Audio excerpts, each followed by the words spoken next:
Assalamualaikum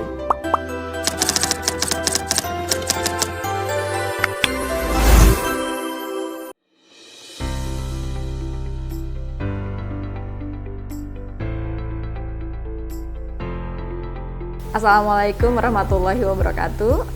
Izinkan saya memperkenalkan diri. Nama saya Carti Irawan Eskom Mkom.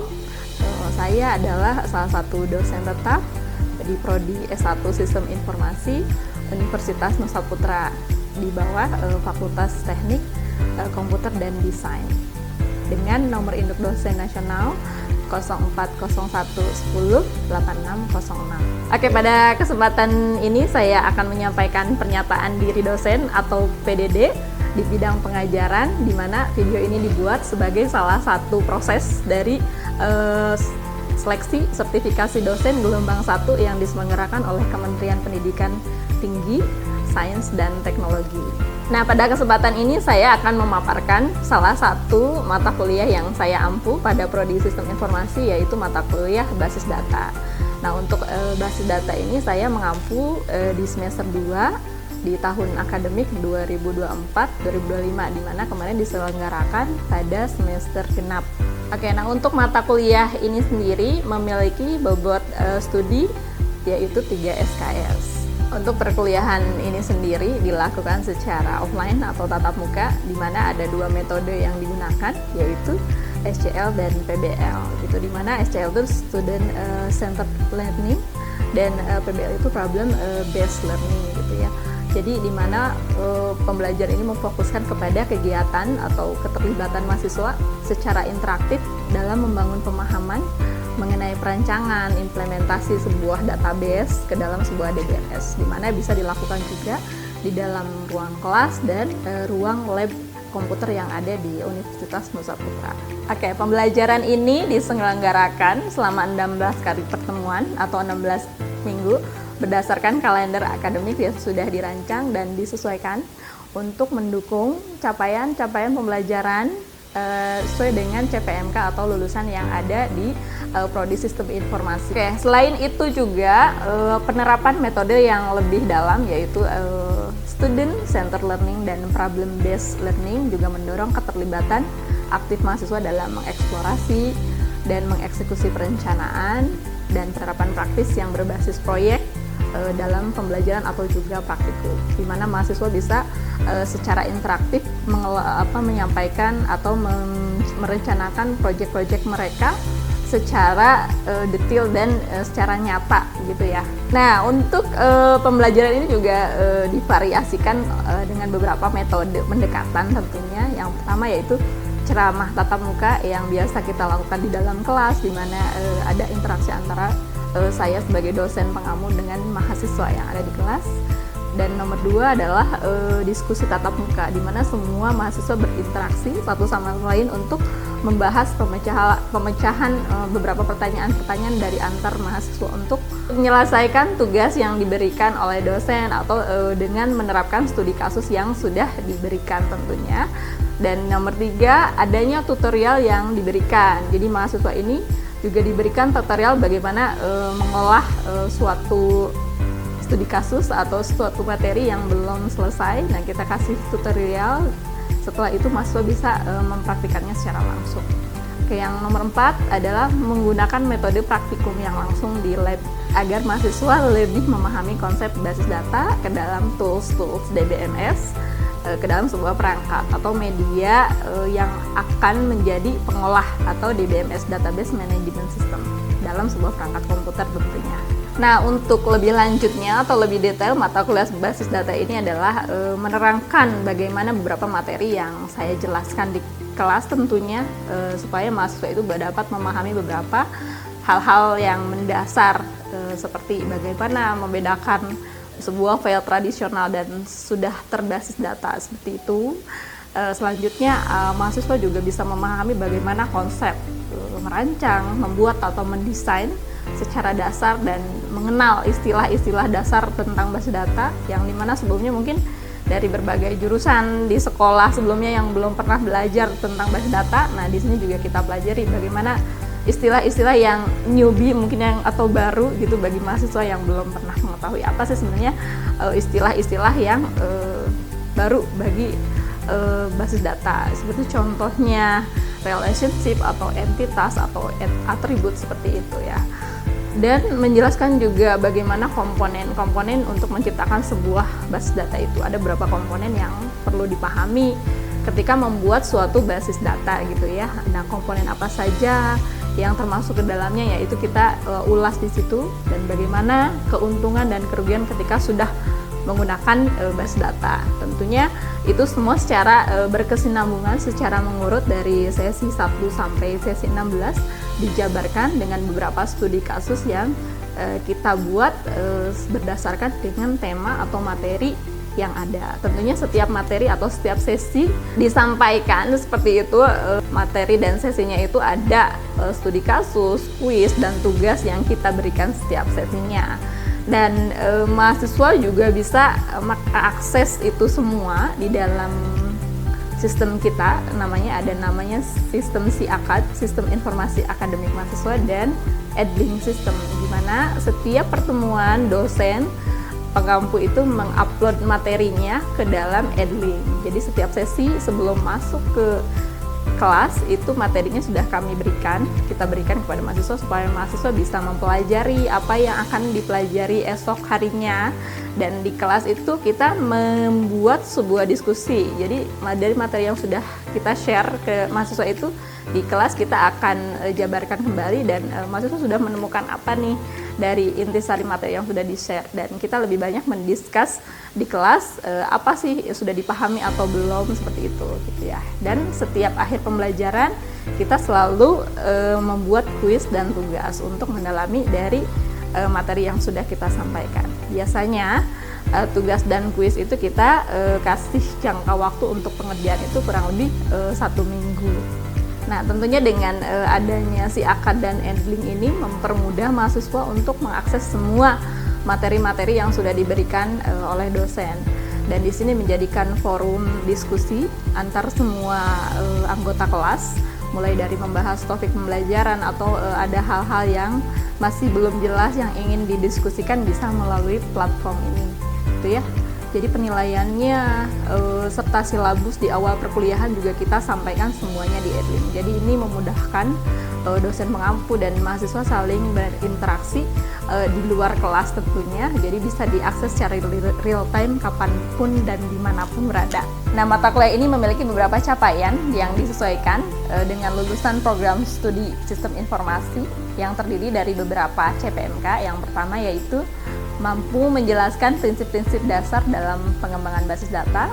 Nomor 2 adalah mampu menjelaskan prinsip-prinsip dari integritas, keamanan, dan kerahasiaan pada suatu basis data. Untuk poin nomor 3, mampu mengidentifikasi dan merancang data sesuai dengan kebutuhan organisasi.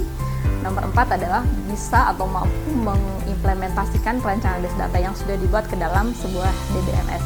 Jadi itu adalah 4 poin yang mencakup capaian CPMK dalam mata kuliah basis data yang saya ampu. Nah, di ujung setelah melakukan perkuliahan tentunya ada namanya penilaian untuk mahasiswa yang sudah belajar dalam mata kuliah gitu ya. Nah, untuk kali ini yang saya gunakan beberapa metode atau penilaian yang biasa dilakukan secara komprehensif untuk menilai mahasiswa dalam belajar mata kuliah basis data ini adalah ada 4 unsur.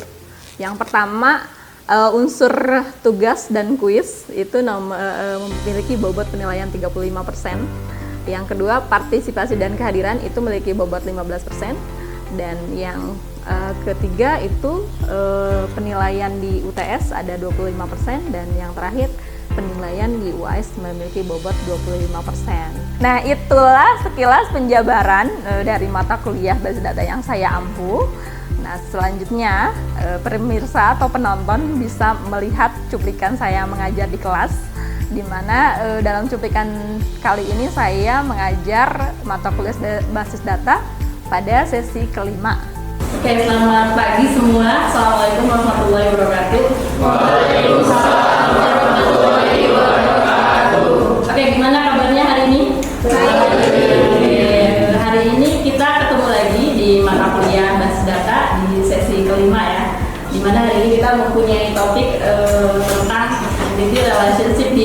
atau ERD. Oke, sebelum masuk ke sesi 5 ini mungkin akan saya flashback sedikit di pertemuan minggu lalu mengenai database relasional, gitu ya. Sebelumnya ada yang masih ingat tentang database relasional? Oke, perbedaan karena kita mau masuk ke dalam ERD diagram gitu ya. Jadi penjabaran atau perancangan database-nya ini akan sedikit berbeda dengan sesi sebelumnya. Nah, sebelum kita masuk, kita akan mengingat kembali gitu ya, atau flashback dengan materi sebelumnya, yaitu database relasional. Mungkin ada yang mau kasih penjelasan apa sih sebenarnya database relasional? Ada yang masih ingat atau enggak? Jadi database relasional itu suatu database yang saling berhubungan satu sama lain gitu, Bu. Oke, itu saja? Ya. Oke, terima kasih jawabannya. Mungkin selain Aidil, ada yang mau kasih pendapatnya lagi tentang database relasional? Izin menambahkan ya, Bu. Ya. Mungkin kata Idil itu tadi database relasional adalah database yang saling terhubung. Nah, di mana di dalam database relasional ini itu terdapat record atau kolom seperti itu. Jadi di antara hubungan tersebut itu di dalamnya terdapat record dan juga kolom seperti itu. Oke, terima kasih jawabannya yang bagus sekali. Atas nama siapa? Dwi. Oh, Dwi. Oke, terima kasih Aidil dan Dwi Sri Rahayu ya yang sudah menjawab. Oke, dari kedua jawaban yang sudah disampaikan, betul, database relasional adalah database yang saling terhubung, di mana ada record, ada field gitu ya. Nah, yang membedakan dengan ERD adalah data yang disajikannya dalam berbentuk tabel, gitu ya. Masih ingat? Nah, setelah kita merefresh kembali, karena ini masih berputar seputar penyajian data secara ERD gitu ya. Sebelumnya secara tabel, sekarang akan digambarkan berupa simbol-simbol atau diagram yang disebut dengan ERD atau Entity Relationship Diagram. Oke, dalam sesi ini ada dua kemampuan akhir yang ingin dicapai gitu ya. Yang pertama adalah mahasiswa bisa mengetahui atau memahami simbol dari ERD gitu, apa saja yang ada atau terdapat di dalam ERD diagram. Yang kedua, tentu saja setelah memahami bisa juga merancang ER diagram tersebut gitu ya. Oke, sebelum kita lanjut, kita akan memahami dulu konsep dari ERD atau Entity Relationship Diagram gitu ya. Yang pertama, ERD merupakan suatu diagram karena basicnya adalah Entity Relationship Diagram. Jadi data yang disajikan itu adalah diagram, berbentuk diagram yang digunakan untuk merancang suatu basis data, ya, dipergunakan untuk memperlihatkan hubungan atau relasi antar entitas gitu ya. Jadi gambar atau datanya disajikan dalam bentuk entitas, tidak lagi berupa record atau field gitu ya, yang digambarkan beserta juga atributnya gitu ya. Jadi beberapa himpunan entitas ini nanti akan saling terhubung yang digambarkan dalam simbol, beberapa simbol yang akan kita pahami bersama-sama gitu ya. Next, untuk menggambarkan suatu ERD diagram ada beberapa atribut yang perlu kita ketahui gitu ya. Nah, atau komponen dasar gitu ya. Ini yang perlu kita ingat, ada 3 macam atribut atau komponen dasar ERD yang perlu diingat. Yang pertama adalah adanya entitas atau kita lebih sering juga dikenal dengan entity. Yang kedua adanya atribut gitu ya. Yang ketiga tentu saja adanya relationship. Nah, ketiga komponen dasar ERD ini sangat mempengaruhi untuk pembuatan atau perancangan database dalam bentuk ERD diagram gitu. Bagaimana kalau misalkan salah satu di antara ini tidak ada gitu, itu tidak bisa dikatakan menjadi komponen dasar sebuah ERD diagram gitu ya. Oke, next, ini adalah gambaran gitu ya, gambaran ERD diagram yang barusan kita ulas, apa itu entitas, apa itu relasi, dan apa itu atribut. Jadi entitas digambarkan dengan notasi kotak persegi 4 ya. Entitas adalah sebuah objek yang dapat diidentifikasi dalam lingkungan pemakai. Oke, yang kedua, belah ketupat dinamakan relasi. Relasi merupakan adanya hubungan di antara sejumlah entitas yang berbeda. Nah, yang ketiga, adanya atribut. Ya, atribut digambarkan oleh simbol oval atau elips ya, yang berfungsi untuk mendeskripsikan karakter entitas gitu ya, atau dia melekat ke dalam sebuah tanda atau ciri dari entitas. Yang terakhir adanya garis atau line atau penghubung antara relasi, gitu ya, relasi dengan atribut. Nah, dari keempat simbol tadi kita akan bersama-sama belajar sebenarnya yang dinamakan entitas itu apa sebenarnya ya. Nah, dari simbol yang pertama adalah entitas. Entitas adalah objek dalam dunia nyata yang diidentifikasi dan dapat dibedakan dari objek lain, gitu ya. Di sini kita bisa lihat entitas ini mewakili beberapa himpunan seperti karyawan, produk atau pelanggan, gitu ya. Nah, di dalam sebuah entitas juga terdapat atribut. Ya, kita bisa lihat di sini kita mempunyai entitas mahasiswa yang digambarkan dalam bentuk kotak persegi 4, ya. Dan di sini digambarkan dalam bentuk elips itu atribut. Jadi yang lekat atau ciri tanda dari sebuah mahasiswa mempunyai atribut ada NIM, ada nama, dan program studi.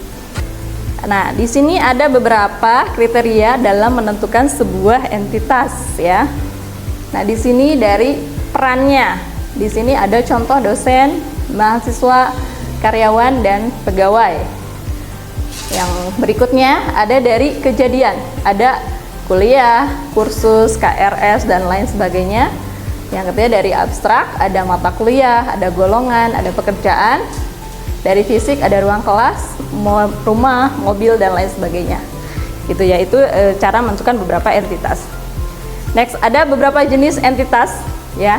Yang pertama adalah strong entity atau entitas kuat. Yang kedua ada namanya weak entity ya, atau entitas lemah.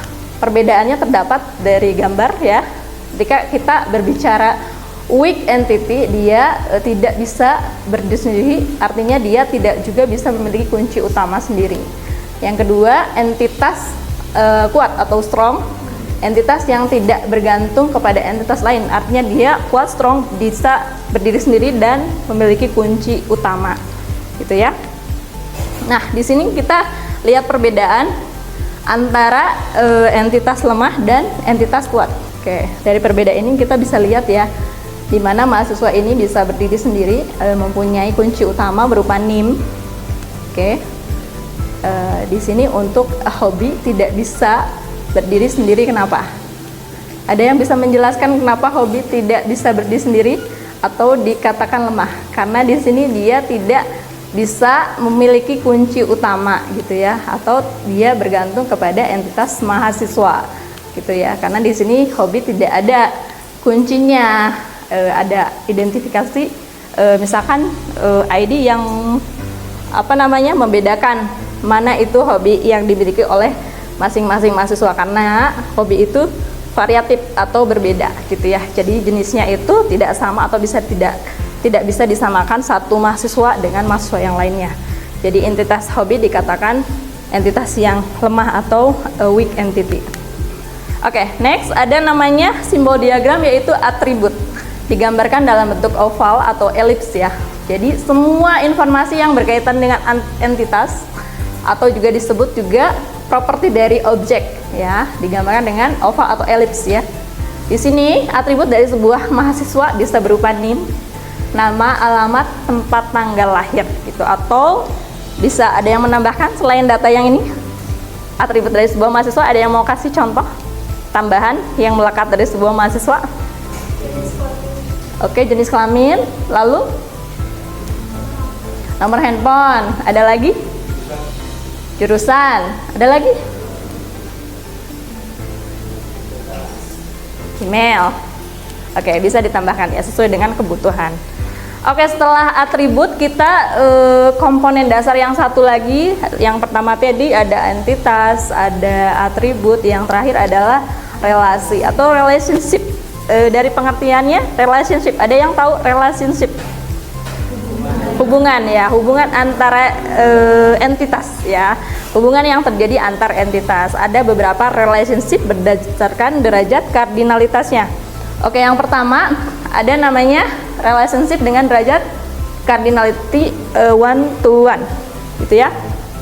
Oke, 1 to 1 di sini di dalamnya terdapat dua hubungan himpunan entitas yang akan direpresentasikan dalam bentuk penambahan atribut ke relasi salah satu tabel yang derajat minimumnya kurang lebih atau lebih kecil ke tabel yang jumlah row-nya lebih sedikit atau 1 ke 1. Yang kedua ada namanya one to many, digambarkan dengan 1 ke n gitu ya. Dipresentasikan dalam bentuk penambahan atribut kunci dari himpunan entitas yang berderajat 1 ke tabel yang berderajat n atau banyak. Nah, yang terakhir ada namanya n to n atau many to many ya, yang direpresentasikan dalam bentuk himpunan yang saling berelasi banyak ke banyak. Oke. Di sini dalam ERD relationship dihubungkan atau digambarkan dalam bentuk simbol belah ketupat ya. Oke, kalau tadi kita punya strong entity dan weak entity, di sini juga kita punya relasi yang kuat ya. Strong relationship and weak relationship gitu ya. Itu menandakan hubungan yang terjadi antar entitas. Nah, next ini merupakan salah satu contoh hubungan yang digambarkan one to one gitu ya. Satu orang pegawai memiliki satu kendaraan gitu ya. Next, berikutnya adalah 1 ke n atau n ke 1. Jadi 1 ke banyak, one to many atau banyak ke 1. Di sini digambarkan satu orang pegawai bekerja di satu departemen gitu ya, atau banyak departemen memperkerjakan satu orang karyawan gitu. Next, yang terakhir ada banyak ke banyak atau many to many, digambarkan dengan n ke n gitu ya. Banyak pegawai bekerja di banyak proyek atau memiliki banyak proyek. Oke, di sini kita punya contoh ERD yang memiliki atau digambarkan dari 3 komponen dasar yang sudah kita ulas. Ada entitas, oke, ada atribut, ada relasi. Jadi ini adalah contoh ERD atau Entity Relationship Diagram yang sangat sederhana sekali, di mana di sini satu orang donatur menyumbangkan satu buah buku gitu ya. Jadi one to one. Oke, di sini atributnya bisa digambarkan dengan ID donatur, alamat, pekerjaan, dan nama donatur. Nah, perlu dipahami yang kita underline di sini adalah merupakan satu atribut yang bersifat unik, yang dinamakan dengan, ada masih ingat? Primary key gitu. Jadi untuk membedakan satu atribut dengan atribut yang lainnya, kita beri underline atau garis bawah di sini. Gitu ya. Ini salah satu contoh ERD yang paling sederhana. Oke, ini juga merupakan salah satu contoh ERD untuk database perpustakaan, di mana banyak anggota meminjam banyak buku, gitu ya. Oke, di sini agak lebih kompleks lagi. Mahasiswa mengambil mata kuliah, mahasiswa dibimbing oleh dosen, dosen mengajar mata kuliah, dan mata kuliah digunakan kelas uang digunakan untuk mengajar mata kuliah. Nah, jadi dari contoh ERD yang lebih jelas ini kita bisa membedakan mana entitas, mana atribut, mana relasi, dan hubungan antar entitas yang terjadi. Oke, di sini tahapannya ketika kita akan membuat ERD, yang pertama adalah mengumpulkan informasi, gitu ya, informasi yang akan kita buat atau kita sajikan datanya dalam bentuk perancangan database tersebut. Yang kedua adalah menentukan himpunan entitas. Yang ketiga menentukan atribut. Yang keempat menentukan himpunan relasi. Yang kelima menentukan derajat kardinalitas. Yang keenam melengkapi himpunan entitas. Yang ketujuh adalah mapping ERD ke dalam table.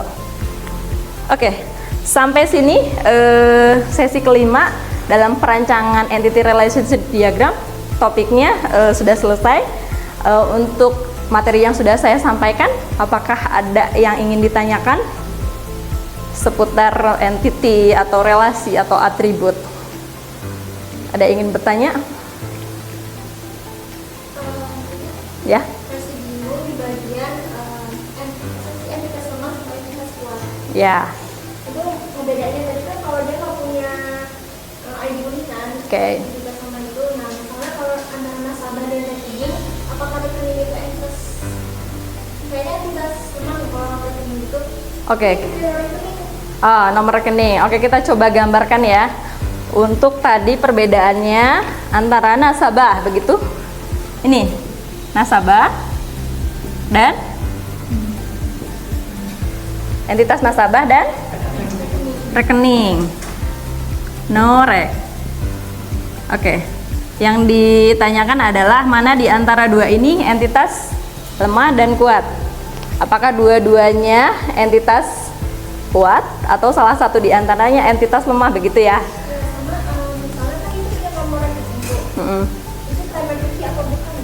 Oke, di sini PK atau bukan? Ini. Oke, ketika kita mendaftarkan suatu akun di bank ya, katakanlah bank ABC gitu ya.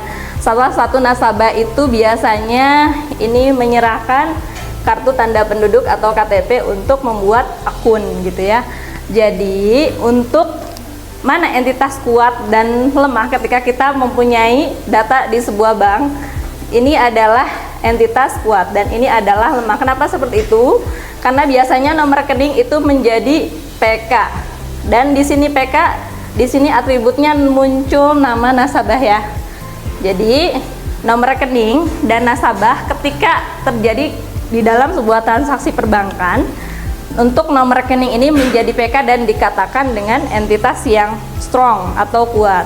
Sedangkan nasabah weak entity, kenapa? Karena nasabah bergantung kepada si nomor rekening. Jadi untuk mengidentifikasi di dalam database sebuah perbankan kita tidak menggunakan lagi ID nasabah gitu ya. Jadi kita cukup menggunakan nomor rekening sebagai primary key. Jadi dalam hal ini si nasabah adalah entitas weak atau entitas lemah karena dia tidak berdiri sendiri, karena dia disuplai dari nomor rekening. Kenapa nomor rekening? Karena nomor rekening menjadi unik. Nah di sini unik karena berbeda dengan yang lainnya, tidak ada nomor rekening yang sama. Dan ketika kita identifikasi meskipun namanya sama, nomor rekeningnya pasti akan berbeda. Seperti itu. Kira-kira sudah bisa dipahami? Oke, ada lagi sebelum kita closing untuk kelas ini? Ada yang mau bertanya?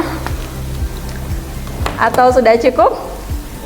Oke, kalau sudah cukup, di sini saya akan memberi tugas ya untuk mata kuliah sesi kelima ini. Nanti kalian diminta melanjutkan tugas sesi 4 sebelumnya ya, lalu dilengkapi dengan tahapan dalam pembuatan ERD. Sebelumnya kita sudah mapping bagaimana cara membuat entity gitu ya, atribut dan relasi. Nah tahapan selanjutnya adalah silakan buatkan ERD berdasarkan beberapa lah tahapan yang sudah tadi kita bahas gitu ya. Silahkan disubmit di tugas sesi kelima di Edlink. Nah tugas ini bersifat mandiri, jadi silahkan nanti diupload masing-masing mahasiswa begitu ya. Seputar tugasnya ada yang mau ditanyakan atau sudah cukup jelas? Oke, kalau sudah cukup jelas sesi ini mungkin saya akhiri. Nah sebelum saya akhiri mungkin saya akan absensi sebelumnya ya. Oke, yang pertama Ahmad Gani ada? Oke, yang kedua Septia. Yang ketiga Dwi Zahwa. Dwi Zahwa hadir? Tidak ada, izin?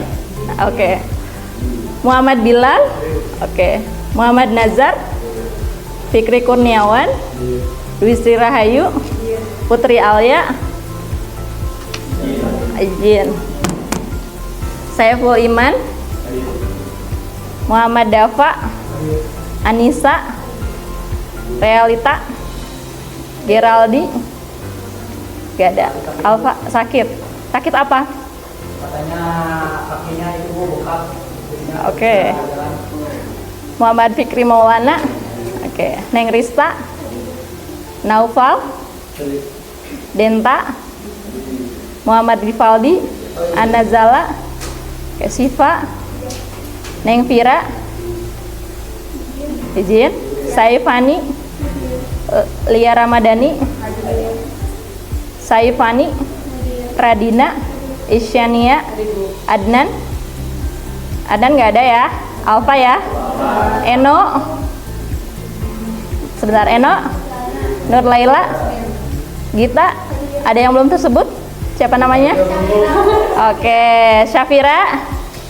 Safira? Aidil? Neng Vira? Oke, sudah semua? Oke ya.